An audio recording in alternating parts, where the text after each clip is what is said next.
2024 के चुनाव बेहद करीब हैं और इसीलिए हर राजनीतिक दल अपनी अपनी रणनीति बनाने में जुटी हुई है। लेकिन इससे पहले कि अपनी रणनीति को अंतिम रूप दिया जाए, कांग्रेस पार्टी को एक बड़ा झटका लगा है। दरअसल कद्दावर नेता, मुंबई से एक सांसद 2 बार रहे, केंद्रीय मंत्री रहे मिलिंद देवड़ा ने कांग्रेस पार्टी की प्राथमिक सदस्यता से इस्तीफा दे दिया। लेकिन उन्होंने यह इस्तीफा अचानक नहीं दिया।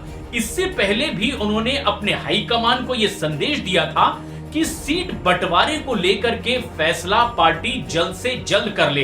दरअसल उनकी मंशा दक्षिण मुंबई की सीट से फिर एक बार चुनावी मैदान में उतरने की थी कांग्रेस पार्टी की टिकट लेकर। लेकिन क्योंकि यहां इस वक्त कांग्रेस पार्टी और उद्धव ठाकरे की शिवसेना के बीच गठबंधन है और उद्धव ठाकरे की शिवसेना से ही अरविंद सावंत इस समय दक्षिण मुंबई सीट से सांसद हैं। ऐसे में कहीं से दूर दूर तक ये उम्मीद नहीं थी कि मिलिंद देवड़ा को ये टिकट मिल जाएगी कांग्रेस पार्टी की ओर से दक्षिण मुंबई सीट से और टिकट बंटवारे में कांग्रेस शिवसेना से ये सीट हासिल कर पाएगी।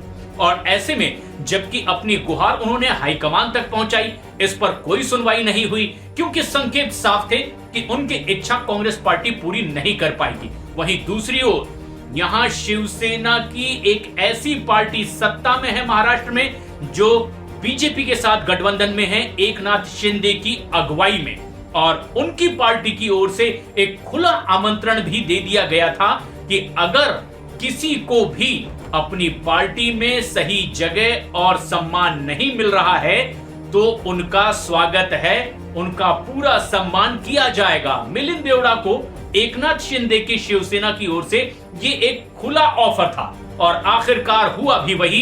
कांग्रेस पार्टी की प्राथमिक सदस्यता से मिलिंद देवड़ा ने इस्तीफा दे दिया और एकनाथ शिंदे के साथ मिल रहे हैं। और अब माना यह जा रहा है कि एकनाथ शिंदे की पार्टी संभवतः उस सीट से उन्हें टिकट दे भी देगी जहां से इस वक्त उद्धव ठाकरे गुट के नेता सांसद हैं, और ये बेहद दिलचस्प सियासत भी होगी। लेकिन खास बात यह है कि अपनी पार्टी को छोड़ने का फैसला करते हुए खुद मिलिंद देवड़ा ने यह संदेश दिया कि 55 साल का एक पुराना नाता कांग्रेस पार्टी से, और आज यहां वो उसे विराम लगा रहे हैं क्योंकि उनके पिता केंद्रीय मंत्री रहे, कई बार सांसद रहे, और ये अपनी पिता की विरासत को दक्षिण मुंबई की लोकसभा सीट से बाकायदा संभालते रहे, सूचना प्रसारण राज्य केंद्र में मंत्री भी रहे। और मिलिंद देवड़ा ने जब आज कांग्रेस पार्टी से इस्तीफा दे दिया है, एक नई पारी की शुरुआत उन्होंने की और इसके लिए वो बप्पा के दर्शन करने के लिए पहुंचे।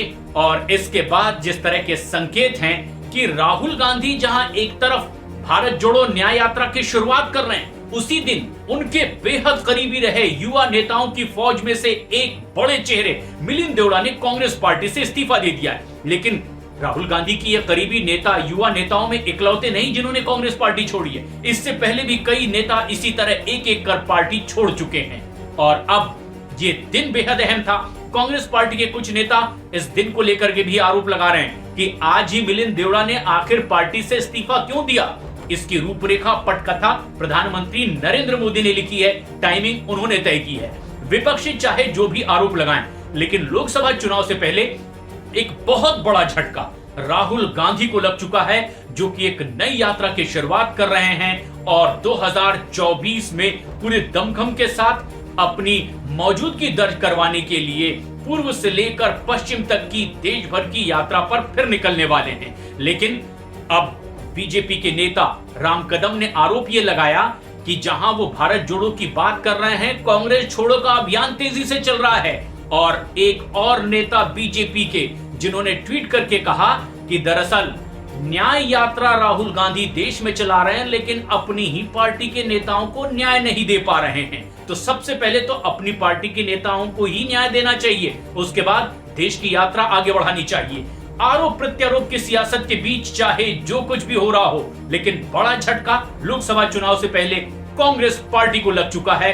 देखना यह है आगे किस तरह की रणनीति पार्टियां बनाती है और एक दूसरे को मात देने के लिए अब इस सियासी समीकरण को जोड़ तोड़ के साथ आगे बढ़ाते हुए जीत हासिल कर पाती है।